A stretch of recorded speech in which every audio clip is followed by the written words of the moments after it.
27 থেকে যে অঙ্কগুলো বাকি ছিল সেই অঙ্কগুলোর পরপর স্টেপ বাই স্টেপ সলিউশন দেখব। ঠিক আছে বন্ধুরা, তাহলে 27 দাগের অঙ্কটা আমি স্টেপ বাই স্টেপ বুঝিয়ে দিচ্ছি, তোমরা পরপর ভিডিওটি দেখতে থাকো। আর ভালো লাগলে ক্লাস অতি অবশ্যই লাইক করো, কমেন্ট করো, শেয়ার করো বন্ধুদেরকে, আর সাবস্ক্রাইব করতে তো একদমই ভুলো না। দেখো বন্ধুরা, 27 নম্বর অঙ্কটিতে বলা রয়েছে 1989 খ্রিস্টাব্দের 3 মে বুধবার হলে 1990 খ্রিস্টাব্দের 1 আগস্ট, মানে আমরা এককে পয়লা বলি, 1 আগস্ট কি বার হবে? অপশন এতে রয়েছে সোমবার, অপশন বিতে রয়েছে বুধবার, অপশন সিতে রয়েছে শুক্রবার, আর অপশন ডিতে রয়েছে রবিবার। এই অঙ্কটার স্টেপ বাই স্টেপ সমাধান পরপর আমি তোমাদেরকে বুঝিয়ে দিচ্ছি, স্টেপ বাই স্টেপ তোমরা দেখতে থাকো। এখানে দেখো 1989 সাল থেকে 1990 সাল পর্যন্ত মোট দিন সংখ্যা কত হচ্ছে? 1 বছর, কারণ 1989 এর সঙ্গে যদি আমরা আরো 1 বছর ইনক্লুড করি বা অ্যাড করি তাহলে তো 1990 হয়ে যাচ্ছে, ঠিক না? তাহলে 1989 থেকে 1990 সাল পর্যন্ত মোট দিন সংখ্যা হচ্ছে 1 বছর, আর আমরা খুব ভালো মতন জানি 1 বছর সমান সমান 365 দিন। এটি একটি সাধারণ বছর। এবার 365, যেহেতু আমরা বছরকে দিনে কনভার্ট করাচ্ছি, কারণ আমাদেরকে এখানে সোমবার, বুধবার, শুক্রবার, রবিবার এই অপশনগুলো সব বারে রয়েছে, তো দিন সংখ্যাটায় কনভার্ট করানো খুব প্রয়োজন, মানে অত্যন্ত আবশ্যক। সেই জন্য আমরা কি করব, বছরকে যখন দিনে কনভার্ট করাতে যাচ্ছি তখন আমরা কি করছি, 365কে 7 দিয়ে ভাগ করছি। ও আরেকটা কথা বলতে চাইবো, সোমবার, বুধবার, শুক্রবার, রবিবার এইগুলো প্রত্যেকটা বার, বার মানে সপ্তাহ। সেই জন্য আমাদেরকে সপ্তাহ পেতে গেলে দিন দিয়ে বছরকে অতি অবশ্যই ভাগ করা আবশ্যক। তাই 7 দিয়ে 365 দিনকে ভাগ করলে কত হচ্ছে? 52 সপ্তাহ প্লাস 1 দিন। তার মানে কি, 7 দিয়ে যখন 365 দিনকে ভাগ করবে দেখবে ভাগফল আসবে 52 এবং সপ্তাহ আসবে, মানে 52 সপ্তাহ আসবে, আর ভাগশেষ যেটা থাকবে সেটা হবে দিন। তাহলে 1990 সালের 3 মে হবে বৃহস্পতিবার। কারণ দেখো 1989 খ্রিস্টাব্দের 3 মে ছিল বুধবার, যেহেতু আমাদের দিন সংখ্যা 1 দিন বেড়ে গেছে, মানে ভাগশেষ 1 দিন অবশিষ্ট রয়েছে, সেই জন্য কি হলো, বুধবারটা বেড়ে গিয়ে কি হলো, বৃহস্পতিবার হলো। ঠিক এখন 1990 সালের 3 মে থেকে 1 আগস্ট পর্যন্ত মে মাসটা ছিল 29 দিন, জুন মাস ছিল 30 দিন, আর জুলাই ছিল 31 দিন। এই সব কটাকে যদি আমরা যোগ করে দিই হচ্ছে 90 দিন। এবার যেহেতু আমাদের সপ্তাহ বার করতে হবে, কি করব আমরা, এই 90 দিনকে 7 দিয়ে যদি ভাগ করি তাহলে আমরা পাচ্ছি 12টা সপ্তাহ, আর ভাগফল আর কি, আর অবশিষ্ট মানে ভাগশেষ কত থাকছে? 6। তার মানে এই অবশিষ্টটা হচ্ছে দিন। এইবার 1990 সালের 3 মে যদি বৃহস্পতিবার হয় তাহলে সেটা 6 দিন বেড়ে যাবে। 6 দিন বেড়ে গিয়ে 6 দিন যদি বেড়ে যায় তাহলে 6 দিন বেড়ে গিয়ে ওটা 1 আগস্ট পর্যন্ত। তাহলে বৃহস্পতিবারের সঙ্গে যদি 6 দিন মানে 1 আগস্ট অবধি আমরা দেখি, তাহলে বৃহস্পতিবারের দিন যদি আরো 6 দিন বেড়ে যায় তাহলে ওটা কি বার হচ্ছে? বুধবার হচ্ছে। তাহলে সঠিক উত্তর কি হবে? সঠিক উত্তর হবে যে 1990 খ্রিস্টাব্দের 1 আগস্ট কি বার হবে? ওটা বুধবার হবে। আশা করি বন্ধুরা বুঝতে পেরেছো। এরপরেও যদি এই অঙ্কটা মনে হচ্ছে তোমরা ঠিক মতো বুঝতে পারছো না বা কারোর কোনো ডাউট আছে, তাহলে অতি অবশ্যই তোমরা আমাকে কমেন্ট করো, আমি চেষ্টা করব এটাকে আরো বেশি করে বেটার এক্সপ্লেনেশন দেওয়ার। দেখে নেব বন্ধুরা 28 নম্বর কোশ্চেনটি। বলছে ভারতবর্ষের প্রাক্তন প্রধানমন্ত্রী প্রয়াত মোরারজি দেশাইয়ের জন্ম 1896 সালের কোনো এক তারিখে হওয়ার পর পরবর্তী 7 বছরে তার আর জন্ম তারিখ আসেনি। তিনি কত তারিখ জন্মগ্রহণ করেছিলেন? 3টে অপশন রয়েছে। অপশন এ হচ্ছে 31শে ডিসেম্বর, অপশন বিতে হচ্ছে 29শে ফেব্রুয়ারি, অপশন সিতে হচ্ছে 1 মার্চ, আর অপশন ডিতে হচ্ছে 29শে জানুয়ারি। এবার উত্তরটা কিভাবে বার করছি স্টেপ বাই স্টেপ দেখতে থাকো।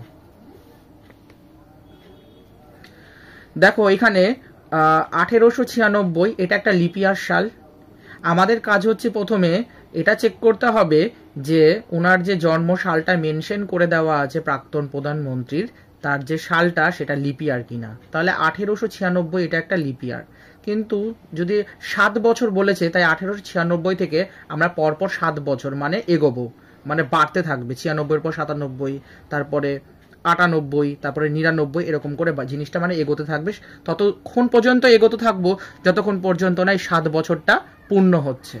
তাহলে 1896 এটা একটা লিপিয়ার, কিন্তু 1897 থেকে 1900 পর্যন্ত এইগুলো একটা সালও লিপিয়ার নয়। তাই আমি 1897 থেকে 1900 এই কথাটা থেকে, মানে এরপরে 1898 আছে, 99 আছে, এরপরে তো 1900 আসছে, এরকম করে তো এই জিনিসগুলো আর দেখালাম না। 1897 থেকে একে ডিরেক্ট বলছি 1900 পর্যন্ত লিপিয়ার নয়। কিন্তু 1901 এটাও লিপিয়ার নয়, 1902 এটাও লিপিয়ার নয়, 1903 এটাও লিপিয়ার নয়। তার মানে কি, এখন পরবর্তী 7 বছরে অর্থাৎ 1897 থেকে 1903 পর্যন্ত তাহলে কি হবে, 29শে ফেব্রুয়ারি আসবে না, তার জন্মদিন হবে 28শে ফেব্রুয়ারি। কিন্তু আমাদের অপশনে তো 28শে ফেব্রুয়ারি নেই, তাই পরে কি বলছে, মানে অঙ্কটা করছি দেখো। তবে 1904 সালে 29শে ফেব্রুয়ারি আসবে। কেন আসবে? কারণ পরবর্তী লিপিয়ারে তার জন্মদিন হবে 29শে ফেব্রুয়ারি। তার মানে 1904 সালটা হচ্ছে একটা লিপিয়ার। ওনার জন্ম সাল বলে দেওয়া আছে 1896। 1896 যদি একটা লিপিয়ার হয়, তাহলে 1904 এটাও একটা লিপিয়ার ম্যাচ করে গেল। তার মানে যদি আমরা 1903 পর্যন্ত দেখি, তাহলে 28শে ফেব্রুয়ারি হবে, 29শে ফেব্রুয়ারি আসবে না। কিন্তু যদি আমরা 1904 পর্যন্ত দেখি, তাহলে দেখছি 29শে ফেব্রুয়ারি আসছে, ইভেন এটা লিপিয়ার সালও। সুতরাং সঠিক উত্তর হচ্ছে 29শে ফেব্রুয়ারি। তার মানে এমনিতেও যদি আমরা জিকের জন্য পড়ি, এটা আর কি জেনারেল অ্যাওয়ারনেসের জন্য, তাহলেও আমরা এটা জানি যে প্রাক্তন প্রধানমন্ত্রীর মোরারজি দেশাইয়ের জন্মসাল হচ্ছে 1896 29শে ফেব্রুয়ারি। ঠিক আছে বন্ধুরা, তবে এটা যেহেতু জিকের কোশ্চেন নয়, এটা একটা ম্যাথামেটিক্যাল কোশ্চেন দিয়েছে, মানে কি বলবো, মানে বয়স আর ক্যালেন্ডার থেকে, তো সেখানে এটা আমাদেরকে অঙ্ক করে দেখাতে হবে। সেই জন্য সঠিক উত্তর হচ্ছে 29শে ফেব্রুয়ারি। কি করে হচ্ছে আমি স্টেপ বাই স্টেপ দেখালাম, তোমরা ভিডিওটাকে পজ করে দেখে নিতে পারো। আর যদি বোঝা না যাচ্ছে তাহলে কমেন্ট করো, আমি অতি অবশ্যই তোমাদেরকে পরের কোনো ক্লাসে করে দেবো। আর আমার একটা কথা তোমাদেরকে বলার, তোমরা ক্লাসগুলোকে পরপর দেখো, না টেনে দেখো, কারণ প্রথম থেকে সেসব যদি দেখো তাহলে জিনিসগুলো তোমাদের বুঝতে সুবিধা হবে আর বোঝা যাবে। আর যদি টেনে হুটহাট করে দেখো তাহলে জিনিসগুলো বুঝতে পারবে না, তখন তোমাদের ডাউটগুলো প্রপারলি ক্লিয়ার হবে না। যাই হোক বন্ধুরা, পরের কোশ্চেনটির উত্তর দেখে নেব। 29 নম্বরের কোশ্চেনটিতে বলেছে রবীন্দ্রনাথ ঠাকুরের জন্ম 7ই মে 1861 ও তিরোধান শব্দটার মানে হচ্ছে মৃত্যু। তিনি মারা গেছেন 7ই আগস্ট 1941। তিনি কতদিন জীবিত ছিলেন? 4টে অপশন রয়েছে বাকি কোশ্চেনগুলোর মতো। এ নম্বরে বলেছে 70 বছর 3 মাস, বিতে বলেছে 80 বছর 3 মাস, সিতে বলেছে 90 বছর 3 মাস, আর ডিতে বলেছে 100 বছর 3 মাস।